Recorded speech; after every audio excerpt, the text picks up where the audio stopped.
24ರಲ್ಲಿ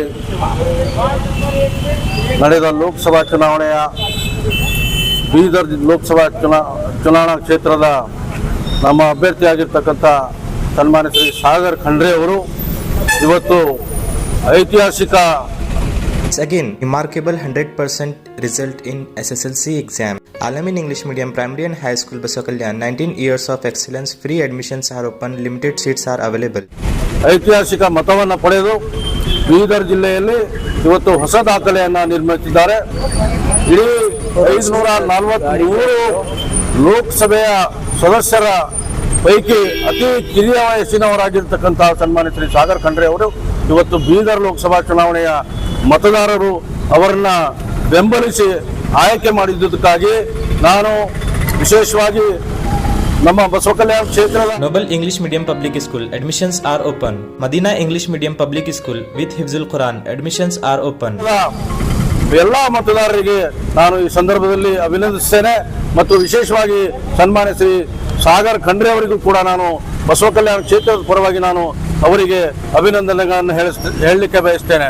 ನಮ್ಮ ನಾಯಕರಾಗಿರ್ತಕ್ಕಂಥ ಸನ್ಮಾನ್ಯ ಶ್ರೀ ಈಶ್ವರ್ ಖಂಡ್ರೆ ಅವರ ನಾಯಕತ್ವದಲ್ಲಿ ಜಿಲ್ಲೆಯ ಉಸ್ತುವಾರಿ ಮಂತ್ರಿಗಳಾಗಿರ್ತಕ್ಕಂಥ ಸನ್ಮಾನ್ಯ ಶ್ರೀ ಈಶ್ವರ್ ಖಂಡ್ರೆ ಅವರ ನಾಯಕತ್ವದಲ್ಲಿ ನಡೆದ ಈ ಚುನಾವಣೆಯಲ್ಲಿ ನಮ್ಮ ಮಾಜಿ ಸಚಿವರಾಗಿರ್ತಕ್ಕಂಥ ಸನ್ಮಾನ್ಯ ಶ್ರೀ ರಾಜಶೇಖರ್ ಪಾಟೀಲ್ ಸರ್ ಅವರು, ಪೌರಾಡಳಿತ ಸಚಿವರಾಗಿರ್ತಕ್ಕಂಥ ಸನ್ಮಾನ್ಯ ಶ್ರೀ ರಹೀಂ ಖಾನ್ ಸರ್ ಅವರು ಮತ್ತು ನಮ್ಮ ಬಸವಕಲ್ಯಾಣ ಕ್ಷೇತ್ರದ ನಮ್ಮೆಲ್ಲರ ನಾಯಕರಾಗಿರ್ತಕ್ಕಂಥ ಬಸವಕಲ್ಯಾಣ ಕ್ಷೇತ್ರದ ಚುನಾವಣೆಯ ಉಸ್ತುವಾರಿಯನ್ನ ವಹಿಸಿಕೊಂಡು ನೇತೃತ್ವವನ್ನು ವಹಿಸಿಕೊಂಡಿರತಕ್ಕಂಥ ಸನ್ಮಾನ್ಯ Shri Vijay Frontier Academy, the inspiring school English medium. School for excellence and potential education. Admissions are open.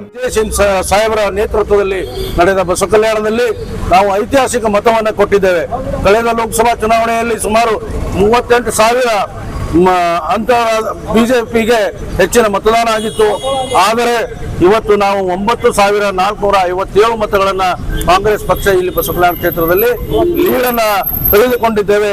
ಅದಕ್ಕಾಗಿ ನಾನು ವಿಶೇಷವಾಗಿ ಬಸವಕಲ್ಯಾಣ ಕ್ಷೇತ್ರದ ನಮ್ಮ ಪಕ್ಷದ ಎಲ್ಲ ಹಿರಿಯ ನಾಯಕರಿಗೆ, ಮುಖಂಡರಿಗೆ, ಕಾರ್ಯಕರ್ತರೆಲ್ಲರಿಗೂ ಕೂಡ ನಾನು ಕಾಂಗ್ರೆಸ್ ಪಕ್ಷದ ಪರವಾಗಿ, ಬ್ಲಾಕ್ ಕಾಂಗ್ರೆಸ್ ಪರವಾಗಿ ತಮ್ಮೆಲ್ಲರಿಗೂ ಕೂಡ ಈ ಸಂದರ್ಭದಲ್ಲಿ ಧನ್ಯವಾದಗಳನ್ನು ಹೇಳಲಿಕ್ಕೆ ಬಯಸುತ್ತೇನೆ.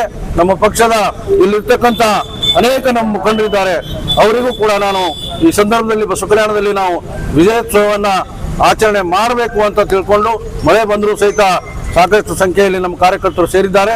ಅವೆಲ್ಲ ತಮಗೆ ಈ ವಿಜಯೋತ್ಸವದಲ್ಲಿ ಭಾಗಿಯಾಗಿರೋದಕ್ಕೆ ತಮ್ಮೆಲ್ಲರಿಗೂ ಕೂಡ ವಂದಿಸಿ ನಾನು ಮಾತು ಮುಗಿಸ್ತೇನೆ. ಜೈ ಹಿಂದ್, ಜೈ ಕರ್ನಾಟಕ.